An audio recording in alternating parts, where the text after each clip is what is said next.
বালুরঘাট ব্লকের চক্রাম গ্রাম পঞ্চায়েতের চক্রাম প্রাথমিক বিদ্যালয় পরিদর্শন করে পরিকাঠামো উন্নয়নের অর্থ বরাদ্দে আশ্বাস দিলেন বালুরঘাটের বিজেপি বিধায়ক অশোক লাহিড়ী। বৃহস্পতিবার বিদ্যালয়ের ছাত্রছাত্রীদের সঙ্গে কিছু সময় কাটানোর পাশাপাশি বিদ্যালয় চত্বরে অবস্থিত আদিবাসী বীর চুরকা মুর্মুর স্মৃতিসৌধে মাল্যদান করেন তিনি। বিদ্যালয়ের পঠন পাঠন নিয়ে খুশি বলে জানান বিধায়ক অশোক লাহিড়ী। উদ্দেশ্য দুটো, এটা আমার বিধানসভা ক্ষেত্রে আর এখন সারা ভারতবর্ষে সবচেয়ে যেটা গুরুত্বপূর্ণ হয়ে দাঁড়িয়েছে সেটা হচ্ছে ফাউন্ডেশনাল লিটারেসি অ্যান্ড নিউমেরিসি, মানে বাচ্চারা পড়তে পারবে, যোগ বিয়োগ গুণ ভাগ করতে পারবে। আমি অনেক স্কুলেই যাই, আজকে এসে খুব আনন্দ হলো। এই বাচ্চাগুলোকে জিজ্ঞেস করলাম, পড়তে সুন্দর পড়ে দিল, যোগ বিয়োগ গুণ ভাগ বলিনি, যোগ বিয়োগ করলো। তো এদের কাছে এসেছিলাম, এরা আমাদেরই বাচ্চা, আমাদের ভবিষ্যৎ, দেখতে কেমন হচ্ছে।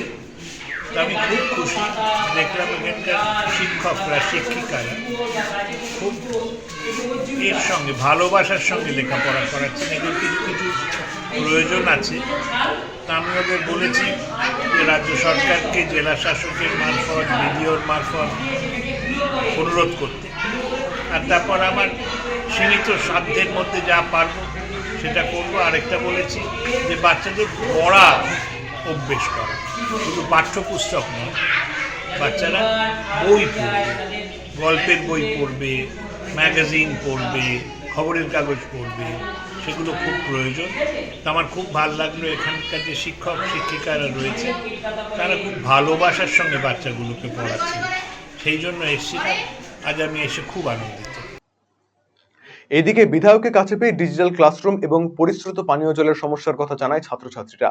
এমন অভিযোগ পেয়ে বিধায়ক অশোক লাহিড়ী বিদ্যালয় কর্তৃপক্ষকে এই বিষয়ে জেলা শাসকের মাধ্যমে আবেদন করতে বলেন, যাতে তিনি বিধায়ক তহবিল থেকে অর্থ বরাদ্দ করতে পারেন।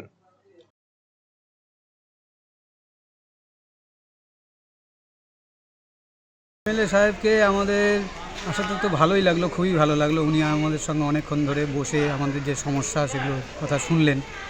তো স্কুলের বাচ্চা কাচ্চা কেমন আসে সেটাও শুনলেন, পড়াশোনা কেমন হয় সেটাও শুনলো। তারপরে উনি নিজেই দেখলেন, মিড ডে মিলের ঘরে গিয়েও দেখলেন যে কী রান্না হচ্ছে আজকে, সেটাও দেখলেন। দেখে উনি খুব খুশি হলেন এবং উনি বললেন যে বাচ্চারা কীরকম আসে স্কুলে। তখন আমরা আমাদের সমস্যার কথাগুলো তুলে ধরলাম যে আমাদের এখানে স্যার একটু বাচ্চাদের পানীয় জলের সমস্যা আছে, পরিশ্রুত পানীয় জল।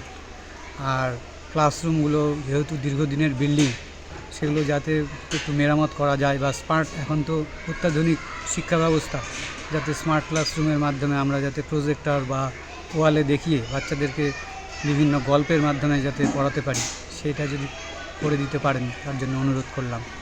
এইভাবে আমরা একটু বললাম। তারপরে উনিও ওনার অভিজ্ঞতা তিনি আমাদের সঙ্গে শেয়ার করলেন যে না, এটা ঠিকই, এটা দরকার।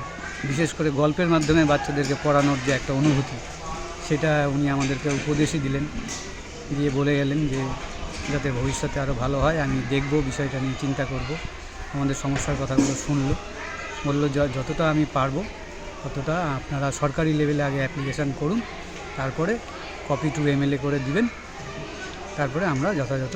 আপনি কি দীর্ঘদিন থেকে পেটের বিভিন্ন সমস্যায় ভুগছেন, গ্যাসের সমস্যায় ভুগছেন?